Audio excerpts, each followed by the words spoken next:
This is another really quick video about violin making, intonation, and violin design, how they all fit together. And I've made other videos on this before. One of the things that we talk about is where the neck is placed. Well, a lot of violin makers go to a measurement.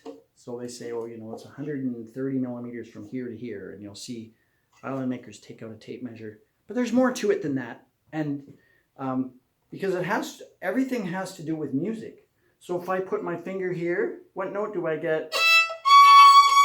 I always get a major sixth above the string. So depending where we put the bridge and where how long the string is, then that determines how the neck goes in. So if you're too worried about measurements and not worried enough about music, it's not going to matter. Just like if you were to move your bridge, and suppose you were teaching a little kid and you have a tape here for where the first finger goes, and the bridge got bumped or the bridge was moved, and the kid puts his finger on the thing, and you get, oh, put your finger on the tape, but it is, Well, if the bridge moves, then all the proportions change. So how does that relate to violin design? Well, here's an example. Today, I'm finishing up a Baroque bow for a cello da spalla for a customer. And I have to figure out where to put the frog in. It's a fixed frog. It's called a clip-in frog. So it goes in here, but where do we put it? Well, I've designed this bow and it's not standard. It's slightly different. It's a little bit longer, has a different balance point. So lots of things come together. How do I get the balance point? Well, it depends on how I taper the stick. It depends on the density of the wood. It depends on how long the tip is. And it depends also where I put the frog, so I could change the balance with this. But there's also a musical thing here. Instead of measuring so many millimeters from the end, I can use a musical interval. So if I set a string length to this measurement of the stick and take a proportion, I can get that just as in tune as I can on a violin playing a minor second. So my bow, the way the frog is set, is like this. Well, we can say, do we want that here, there, or...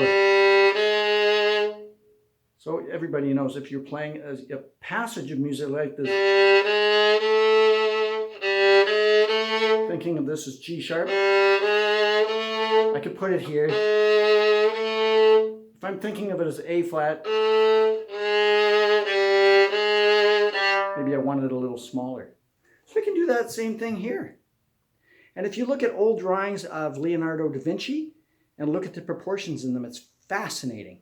And the whole human body, the whole universe, it's all the same thing as proportions and design and beautiful, intelligent design. It's so beautiful. It's not random. It's gorgeous design.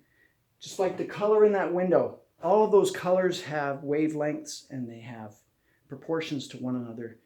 And that goes into aesthetics and beauty. So what does this have to do with you? When you're playing music, if you're a music creator and you're playing music, put your soul into it. Get the music off the page. If you're a violin designer, get away from the measuring stick a little bit and think a little bit more about proportions and relationships of things to one another rather than we can all get into a grind. I was in a symphony orchestra for many years and playing repertoire, and sometimes we lose the joy and the freshness of music when we're in that. But you don't have to stay there. You can take yourself away from that and rediscover the beauty of what you do every day. So I hope you enjoyed that. If you like my videos and that, subscribe to my channel and then you won't miss what I have to offer if you like it. Thanks a lot. Bye for now.